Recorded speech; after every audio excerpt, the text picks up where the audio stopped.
Hello students. तो हम discuss कर रहे थे रेजोनेंस के बारे में। और जैसा मैंने आपको प्रीवियस क्लास में बताया था कि टू टाइप के इफेक्ट होते हैं, एक प्लस एम होता है, दूसरा माइनस एम होता है। कि सर प्लस एम में क्या होता है? प्लस एम की बात करें तो वो स्पीसीज जिसके पास एक्स्ट्रा इलेक्ट्रॉन्स प्रेजेंट हो, या मीन्स या तो उस पर नेगेटिव चार्ज हो या उसके पास लोन पेयर ऑफ इलेक्ट्रॉन हो। तो due to presence of negative charge और लोन पेयर ऑफ इलेक्ट्रॉन वो क्या करते हैं कि अपने इलेक्ट्रॉन डोनेट करते हैं बेंजीन रिंग को। तो वो सारे ग्रुप जो बेंजीन रिंग को अपने इलेक्ट्रॉन डोनेट करते हैं वो प्लस एम इफेक्ट शो करते हैं। Okay, like OH, like NH2, ये सारे क्या करते हैं? प्लस एम इफेक्ट शो करते हैं। सेकेंड अगर देखें माइनस एम इफेक्ट में, तो माइनस एम इफेक्ट मीन्स क्या हो गया कि वो ग्रुप्स जो क्या है कि बेंजीन रिंग से इलेक्ट्रॉन एक्सेप्ट करते हैं, बेंजीन रिंग से इलेक्ट्रॉन एक्सेप्ट करते हैं यानी कि इलेक्ट्रॉन विड्रॉ करते हैं, वो सारे के सारे ग्रुप कौन से होते हैं? माइनस एम वाले। तो प्लस एम वाले जो हैं वो बेंजीन रिंग को इलेक्ट्रॉन देंगे, donate the electrons to the benzene ring, and minus M वाले क्या करेंगे? Withdraw the electrons from benzene ring, या इलेक्ट्रॉन को एक्सेप्ट करेंगे किससे? बेंजीन रिंग से। तो कल अपन एक एग्जांपल देखा था फिनॉल का, और फिनॉल में रेजोनेंस देखा था कि कैसे करते हैं। आज एक और एग्जांपल देख लेते हैं अपन।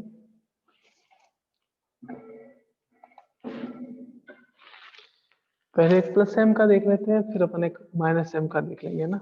तो सर प्लस एम वाले ग्रुप कौन से हो गए बताएंगे आपने? तो जैसे आपके पास NH2 हो गया, जैसे आपके पास OH हो गया, जैसे आपके पास OCH3 हो गया। कि sir OCH3 means ether group, वो भी प्लस एम इफेक्ट शो करता है बिकॉज ऑक्सीजन के पास आपके loan pair of electrons present होते हैं। आपके पास NHCOCH3 हो गया। तो ये सारे ग्रुप क्या करते हैं? प्लस एम इफेक्ट शो करते हैं।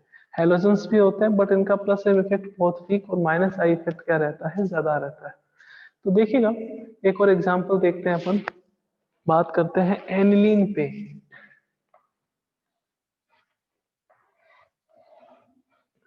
Resonance in aniline.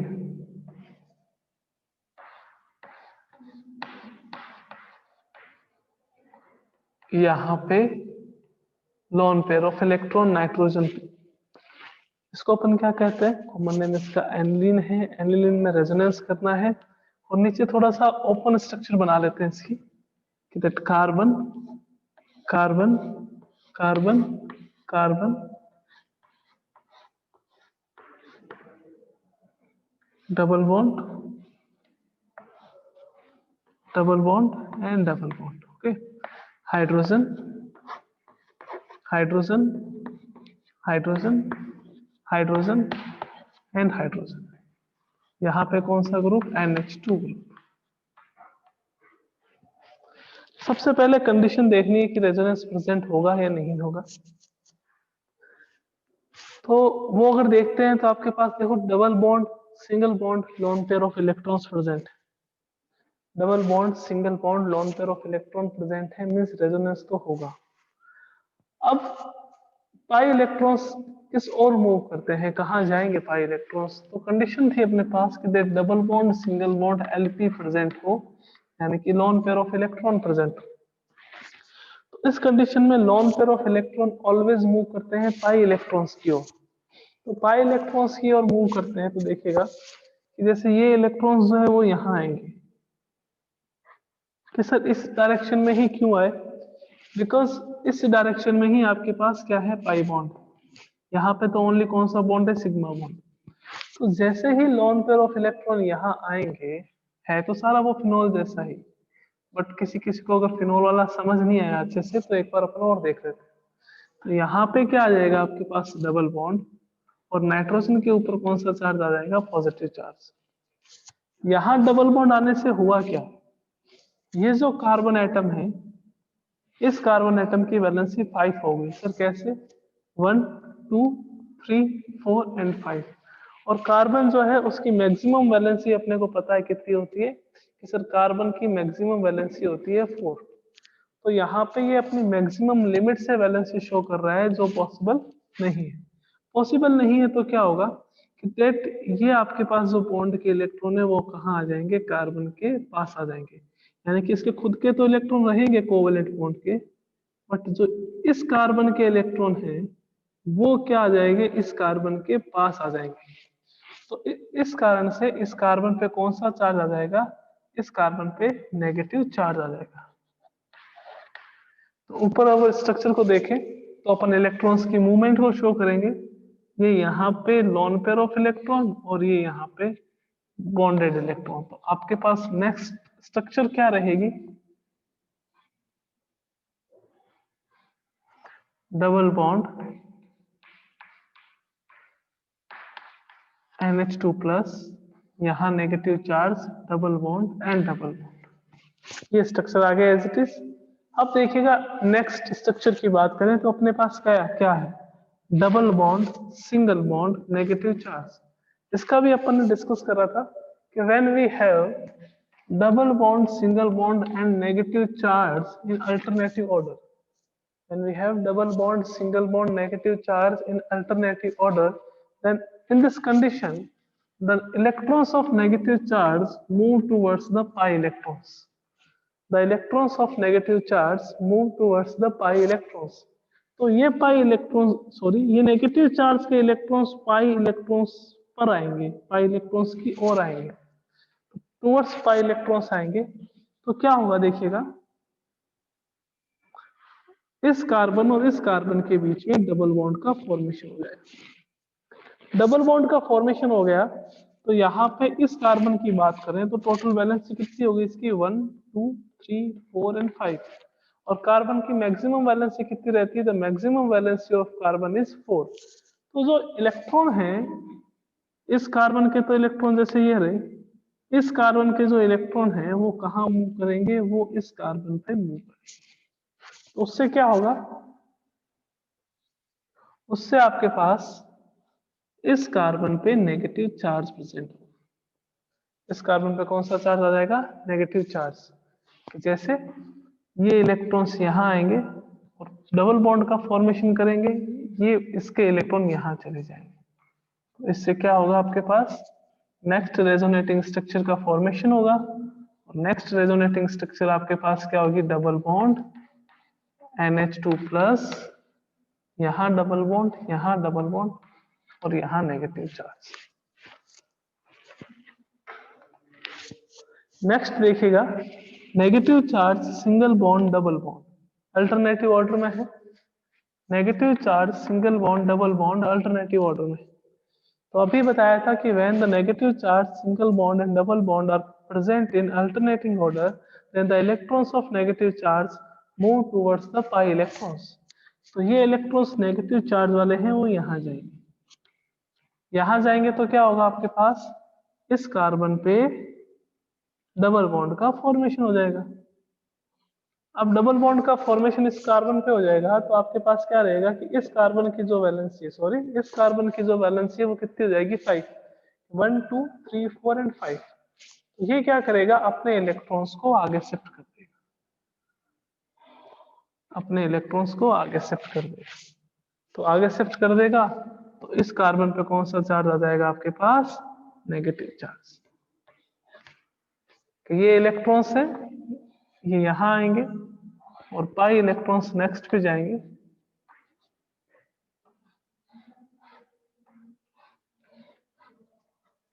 तो आपके पास क्या आ गया, double bond negative charge, double bond NH2 पे कौन सा चार्ज आ गया, पॉजिटिव चार्ज। ओके, फिर देखिएगा negative charge single bond double bond, negative charge single bond double bond, negative charge इस कार्बन पे, नेगेटिव चार्ज अगर इस कार्बन पे आएगा तो क्या होगा, देखिए कि एक डबल बॉन्ड का फॉर्मेशन होगा। इस कार्बन की वैलेंसी कितनी होगी, 1 2 3 4 5, जो पॉसिबल नहीं है। तो ये जो आपके पास पाई इलेक्ट्रॉन्स हैं उससे इलेक्ट्रॉन वापस कहाँ चला जाएगा, नाइट्रोजन पे, उससे नाइट्रोजन पे चला जाएगा। तो नाइट्रोजन पे क्या आ जाएंगे आपके पास, lone pair of electron. Means next structure क्या रहेगी, ये इलेक्ट्रॉन्स यहाँ और ये इलेक्ट्रॉन्स यहाँ,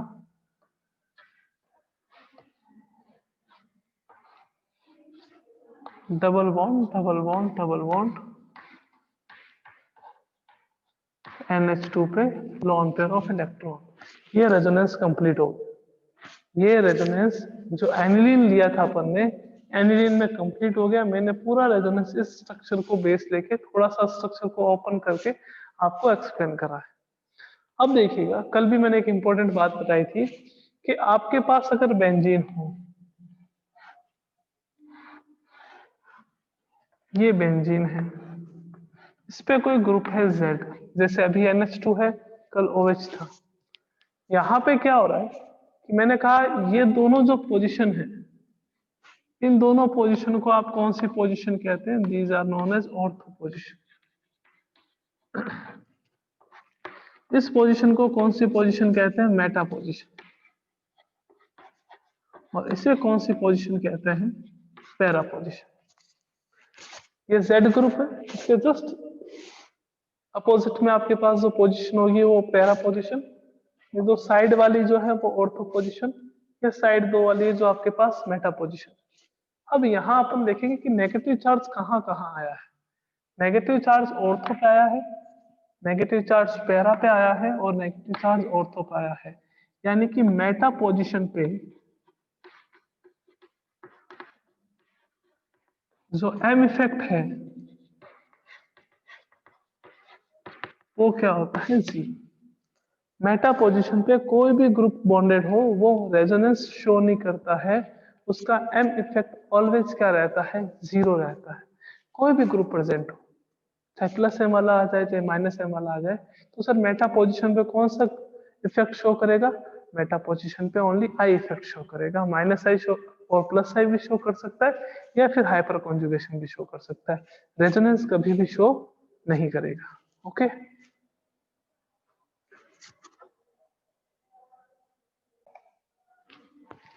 अब एक नेक्स्ट एग्जांपल देखते हैं माइनस एम के रिगार्डिंग के। माइनस एम वाला ग्रुप अगर बॉन्डेड हो तो कैसे रेजोनेंस प्रेजेंट होगा?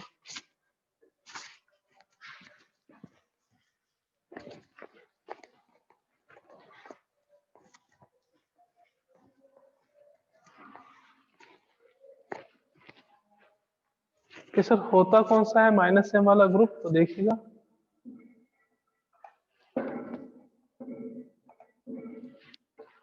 स्टूडेंट्स टाइम पे आया कीजिए, एकदम टाइम पे।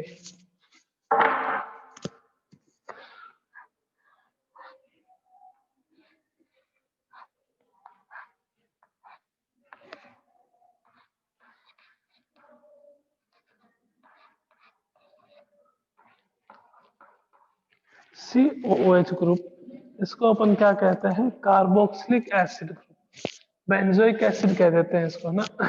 इसमें रेजोनेंस भी प्रेजेंट होता है।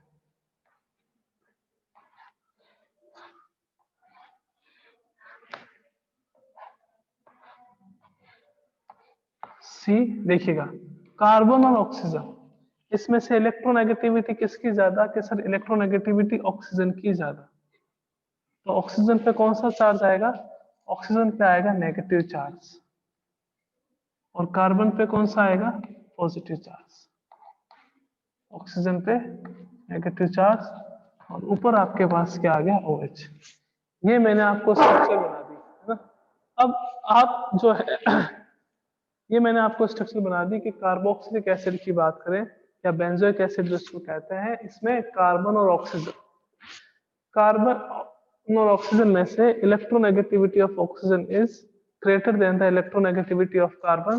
तो जो बॉन्ड के इलेक्ट्रॉन है वो किसके साइड मूव करेंगे? वो ऑक्सीजन के साइड मूव करेंगे।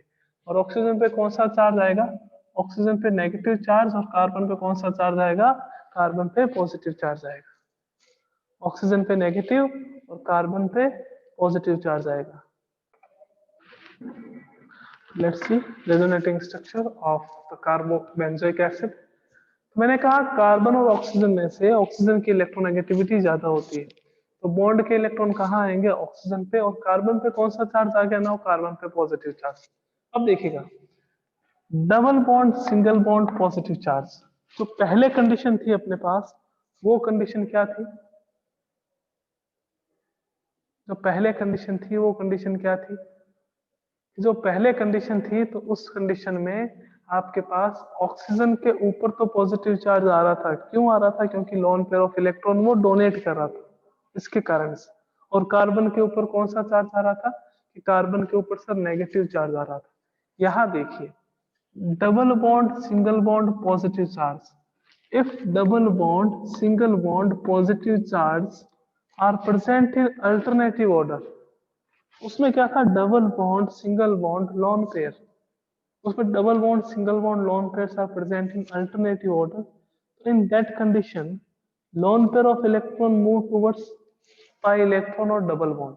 इन दिस कंडीशन pi electrons या double bonded electrons move towards the positive charge. थोड़ा सा स्ट्रक्चर को ओपन करते हैं।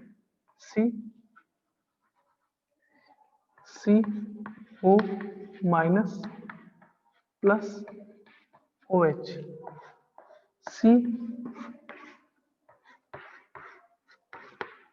Double bond and double bond, H H H H and H.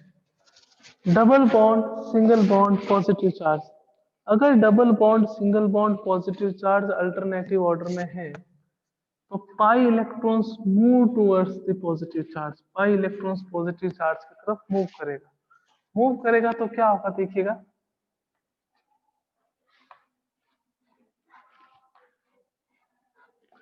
Double bond C O पे negative, O H इस carbon पे positive charge आएगा।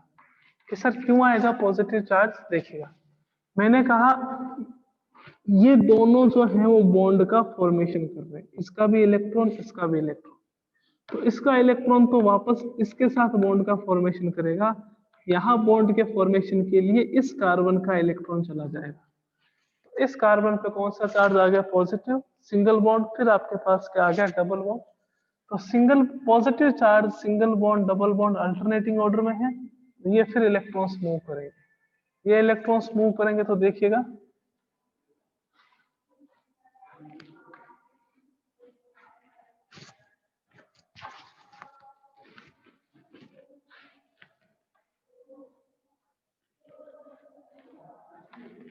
Double bond C O पे minus O H double bond और आपके पास क्या आ गया? Positive charge.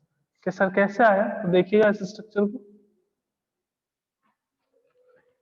यहाँ डबल बॉन्ड था, अब सिंगल बॉन्ड रह गया, डबल बॉन्ड इस और इस कार्बन के बीच आ गया। तो इस कार्बन के तो चारों वैलेंसी कंप्लीट है, इस कार्बन की वैलेंसी कंप्लीट नहीं है, 3 इलेक्ट्रॉन है। सर 3 कैसे? 1 2 एंड 3, एक इलेक्ट्रॉन कम है तो इसके ऊपर कौन सा चार्ज आ जाएगा? Positive charge.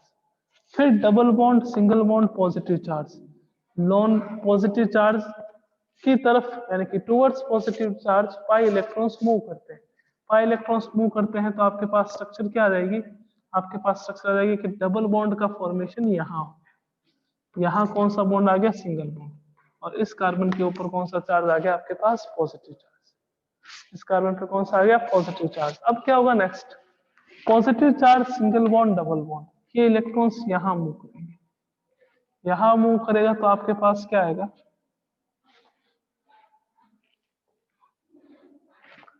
डबल बॉन्ड यहाँ पे positive charge, double bond C oxygen पे माइनस, और यहाँ पे क्या आ गया आपके पास? OH आ गया। फिर positive charge single bond double bond, यहाँ पे वापस डबल बॉन्ड आ जाएगा, ये नेगेटिव चार्ज वापस यहाँ आ जाएगा, और नेक्स्ट रेजोनेटिंग स्ट्रक्चर आपके पास क्या होगी? Double bond double bond C double bond O, और आपके पास क्या आएगा? OH। ये बेंजोइक एसिड में रेजोनेंस होगा।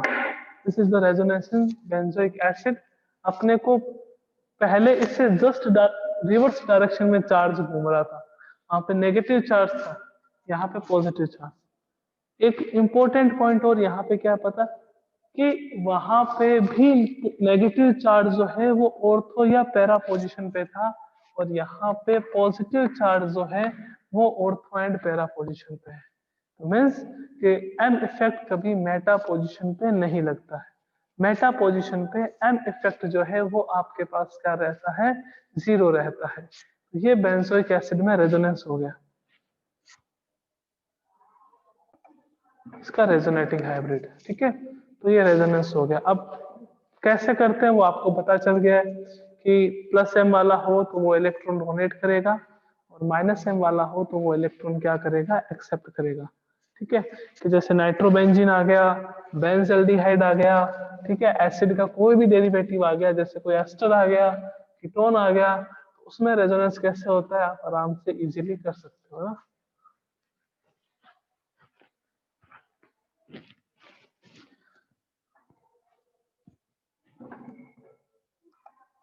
नेक्स्ट आते हैं अपने एप्लीकेशन ऑफ रेजोनेंस पे।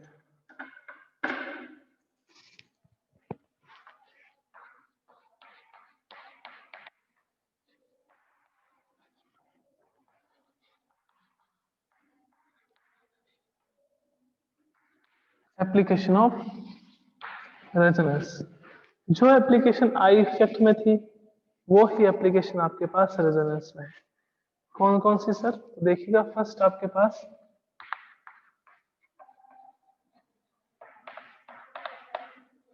Stability of charged species,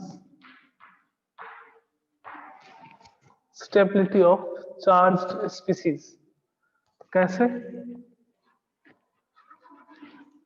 stability of cation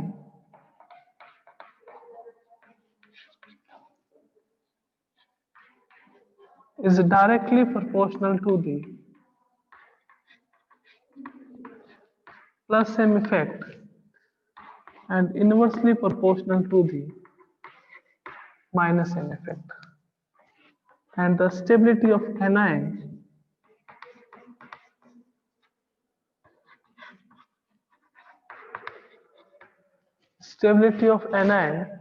is directly proportional to the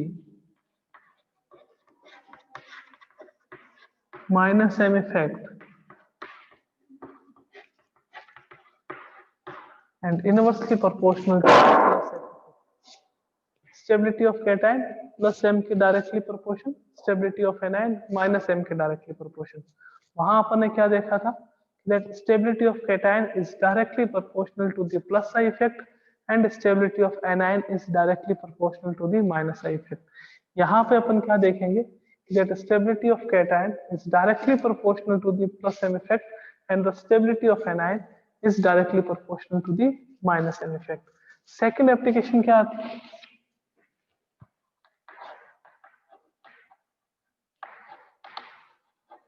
acidic and basic strength, acidic and basic strength. तो एसिडिक स्ट्रेंथ और बेसिक स्ट्रेंथ की बात करें तो basic strength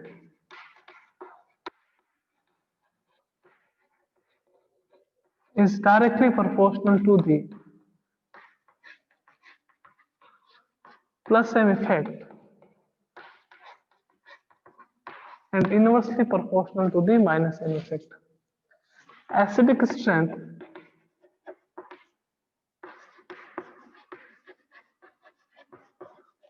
is directly proportional to the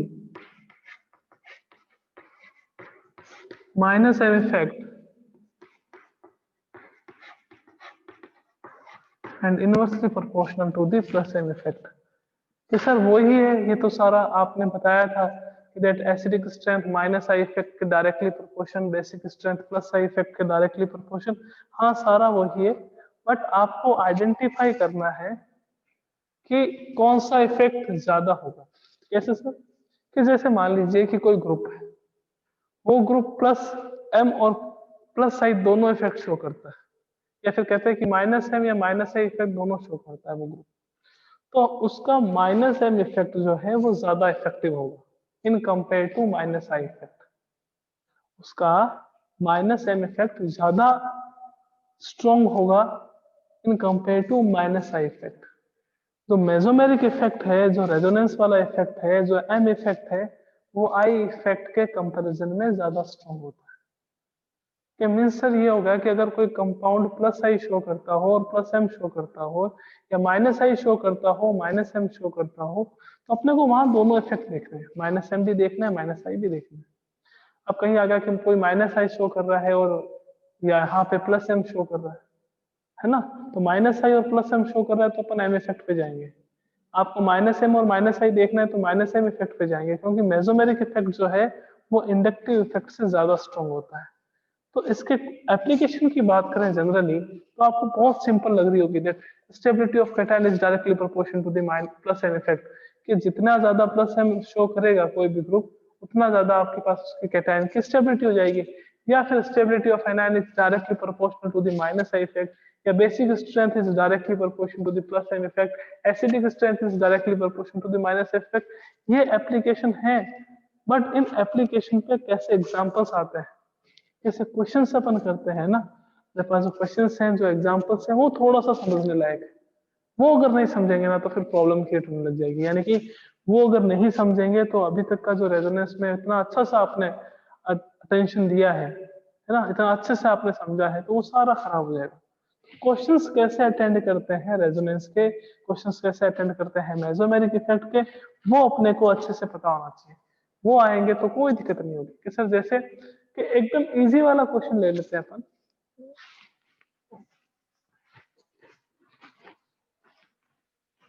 एकदम easy easy question.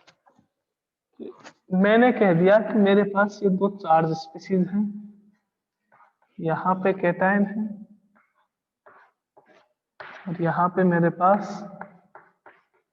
NH2 group है। यहाँ पे मेरे पास कैटायन है और यहाँ पे मेरे पास NO2 ग्रुप है। मैं कहूंगा विच कैटायन इज मोर स्टेबल, कौन सा कैटायन ज्यादा स्टेबल है, तो आप कहोगे sir NH2 plus M show करता है और NO2 माइनस एम शो करता है। और अभी आपने बताया that stability of cation is directly proportional to the plus M effect, तो ये प्लस एम शो कर रहा है तो ये ज्यादा स्टेबल होगा, ये कम स्टेबल होगा। ये तो एकदम इजी लेवल होगा कि देखते पता चल गया कि कौन सा ज्यादा स्टेबल होगा, बिकॉज एक प्लस एम शो कर रहा है और दूसरा कौन सा शो कर रहा है माइनस एम। तो प्लस एम और माइनस एम शो कर रहा है तो अपने को पता चल गया कि ये प्लस एम वाला कर रहा है तो ज्यादा स्टेबल होगा कैटायन, और ये क्या आपके पास कम स्टेबल होगा। अब और कैसे क्वेश्चंस आते हैं इसमें, तो इसके बारे में अपन कल डिस्कस करेंगे कि अदर एप्लीकेशंस, जितनी भी आपके पास दो एप्लीकेशन टू ही है, stability of charge species and acidic and basic strength, application दो ही है। इन एप्लीकेशन पे कैसे डिफरेंट टाइप के क्वेश्चंस जो हैं वो पूछे जाते हैं एग्जामिनेशन में, है ना, जो भी आपके पास कॉम्पिटिटिव एग्जाम होते हैं, तो उसको अपन डिस्कस करेंगे कल की क्लास में। ओके, मिलते हैं कल, टेक केयर।